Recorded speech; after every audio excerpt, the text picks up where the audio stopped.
República de Colombia, 11 de febrero de 2026.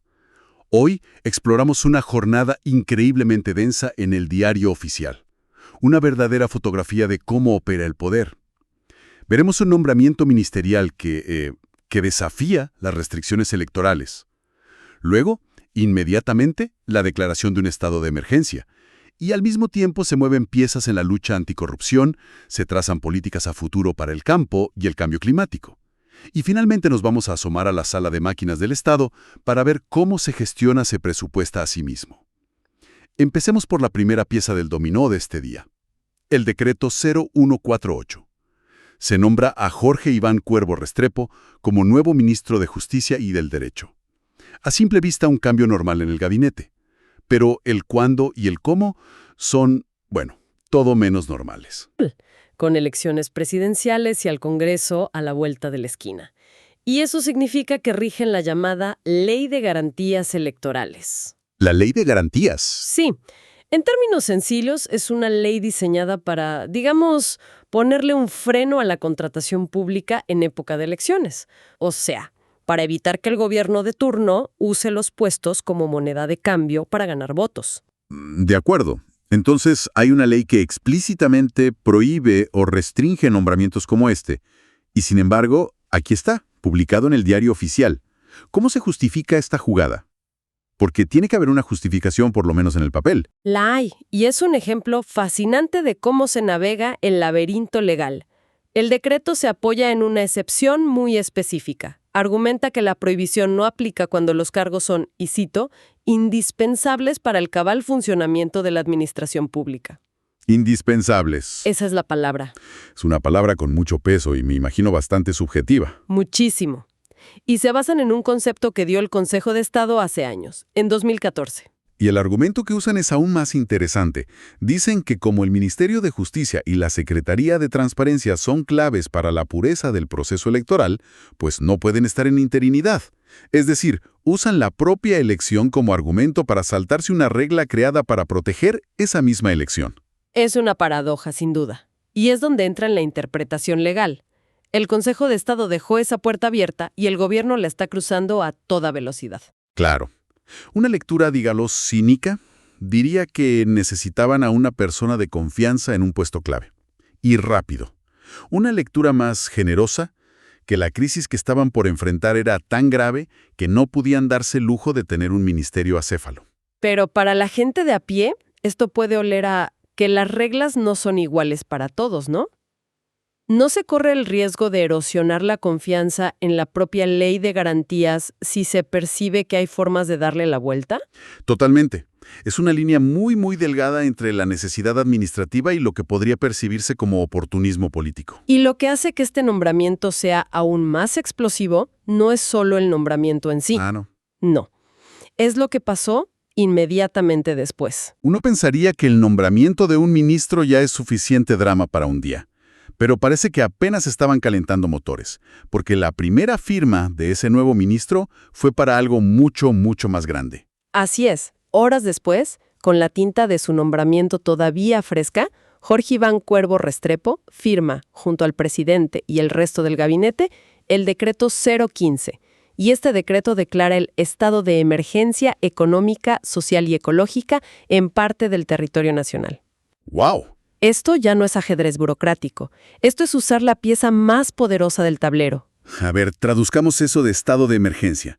Se basa en el artículo 215 de la Constitución, pero para quien no es abogado, ¿qué significa en la práctica? Que el presidente puede, de un plumazo, crear una ley que normalmente tardaría meses en el Congreso. Exactamente. Es un atajo constitucional. Imagina que el proceso legislativo normal es una carretera principal, con sus debates, sus peajes, sus curvas. Entiendo. El estado de emergencia es como si el presidente pudiera subirse a un helicóptero y volar en línea recta hacia su destino. Es rápido, es potente, pero está diseñado solo para emergencias reales, porque se salta todos los controles del poder legislativo. Le da al Ejecutivo la capacidad de dictar decretos con fuerza de ley. Entonces, la secuencia es, primero, se aseguran de tener un ministro de Justicia titular, usando una excepción legal. Y segundo, con ese gabinete completo se activa un poder extraordinario. Esto huele a una movida muy calculada. ¿Están preparando el terreno para algo grande o es simplemente una coincidencia administrativa? Pero aquí se añade otra capa de complejidad. Aún hay más. Sí, el mismo día se publica el Acuerdo 001 que aprueba el nuevo reglamento de la Comisión Nacional para la Moralización, un organismo clave en la lucha anticorrupción. Una medida de emergencia por un lado y un plan anticorrupción por otro. A primera vista no parecen conectados. O si lo están. Es una forma de decir, miren, estamos tomando medidas drásticas, pero también estamos fortaleciendo las instituciones. Es un doble enfoque muy deliberado. Por un lado, una respuesta de choque a una crisis inmediata con el estado de emergencia. Por otro, un esfuerzo por reforzar las estructuras permanentes del Estado contra un problema sistémico como la corrupción. Claro. Y el acuerdo anticorrupción no es un papel cualquiera. Establece subcomisiones y 3 ejes de acción muy claros: prevención urgente, sanción efectiva y, esto es muy importante, garantías de no repetición. Es como si un médico estuviera haciendo una cirugía de emergencia al paciente, pero al mismo tiempo le estuviera recetando un plan de nutrición y ejercicio para que no vuelva a enfermar. Mientras todo este ajedrez político de alto nivel sucede en Bogotá, hay otros decretos de ese mismo día que parecen hablar de un futuro completamente diferente, uno mucho más anclado en el territorio y en el largo plazo. Sí, y es lo que hace este día tan particular. Pasamos de la alta tensión de la emergencia a la planificación detallada. Por ejemplo, el decreto 01499, que crea y reglamenta los ecosistemas acuáticos agroalimentarios, o EAA. Ecosistemas acuáticos agroalimentarios. Suena muy técnico. A ver, para entenderlo, estamos hablando de algo tan simple como darle a una comunidad de pescadores derechos formales sobre su ciénaga para que puedan vivir de ella de forma sostenible y evitar que una gran empresa se la quede. En esencia, es exactamente eso. Ah, mira.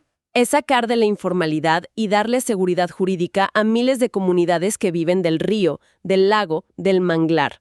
Es reconocer formalmente sus territorialidades campesinas. Al hacerlo, no solo se protege su sustento, sino que se les permite acceder a créditos, a asistencia técnica y, sobre todo, les da herramientas legales para defender su entorno frente a proyectos que antes simplemente los ignoraban. Es parte del Plan Nacional de Desarrollo, ¿cierto? Así es. Colombia, potencia mundial de la vida. No es una idea aislada. Y esa visión a largo plazo no se limita solo al campo. Me llamó muchísimo la atención la resolución 00228. A ver, que el Ministerio de Salud sea el que adopte un plan integral de gestión del cambio climático me parece contraintuitivo. Uno esperaría que esto viniera del Ministerio de Ambiente. ¿Qué está pasando aquí? Lo que está pasando es una señal de que el Estado está empezando quizás a salirse de sus hilos tradicionales para abordar problemas complejos.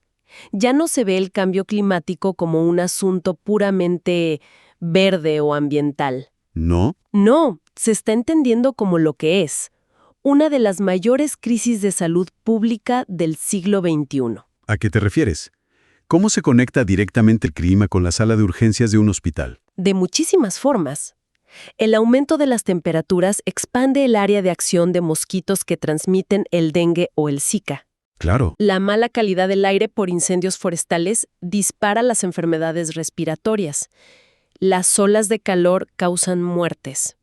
E incluso hay impactos en la salud mental, la llamada ecoansiedad.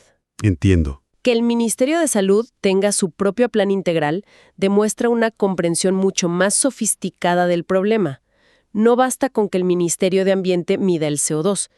El de Salud tiene que preparar los hospitales para las consecuencias. Hemos hablado de decretos de emergencia, de grandes planes para el campo y el clima, pero nada de esto funciona sin la maquinaria del Estado por dentro. Y resulta que este mismo 11 de febrero también tenemos un vistazo a cómo se supone que esa maquinaria debe afinarse a sí misma. Un documento de la Escuela Superior de Administración Pública, la ESAP. Exacto. Es un documento sobre su política de autoevaluación y autorregulación. Es un vistazo a las tuercas y tornillos del sistema. La ESAP es la entidad que forma a los futuros alcaldes, gobernadores, funcionarios públicos. Si la ESAP no funciona con los más altos estándares, es difícil pedirle al resto del Estado que lo haga. Autoevaluación y autorregulación. Suena un poco a jerga corporativa. ¿Cómo funciona en la práctica? después utilizan un ciclo bastante conocido en gestión de calidad: planear, hacer, verificar y actuar. PHBA. El mismo. Suena abstracto, pero es como cuando alguien intenta mejorar su propia rutina. Primero, decides que vas a ir al gimnasio 3 veces por semana. Eso es planear. Luego, efectivamente vas durante un mes. Hacer. Al final del mes, te pesas o mides tu fuerza para ver si funcionó. Verificar. ¿Y si no? Y si no ves resultados, ajustas tu dieta o cambias los ejercicios. Actuar. La ESAP está intentando aplicar esa lógica a todo lo que hace, desde sus programas académicos hasta su gestión financiera, para mejorarse a sí misma desde adentro. Y para que esto no suene tan abstracto, tenemos el presupuesto, el llamado Programa Anual Mensualizado de Caja, el PAC, de la ESAP para 2026. La cifra total es de más de 450,000 millones de pesos. Eso es mucho dinero. ¿Qué nos dicen estos números sobre sus prioridades reales? Los números cuentan una historia muy clara. De esos 450,000 millones, unos 116,000 millones son para gastos de personal y 30,000 millones para bienes y servicios, o sea, la operación del día a día. Pero la cifra más grande, por mucho, es la de inversión: 284,000 millones de pesos. Casi 2/3 del presupuesto se van a inversión. ¿Qué significa eso en este contexto? Significa que la ESAP no se ve a sí misma solo como una máquina de pagar salarios y mantener las luces encendidas. Su misión principal, según su presupuesto, es invertir en proyectos para mejorar la gestión pública en todo el país: nuevos programas, tecnología, expansión de sedes territoriales. Entiendo. La plata está puesta en el futuro, no solo en mantener el presente. Incluso en los detalles se ven cosas interesantes. El gasto de personal salta de unos 8,000 millones mensuales a más de 15,000 en diciembre. ¿Y eso por qué? Probablemente por las primas y pagos de fin de año.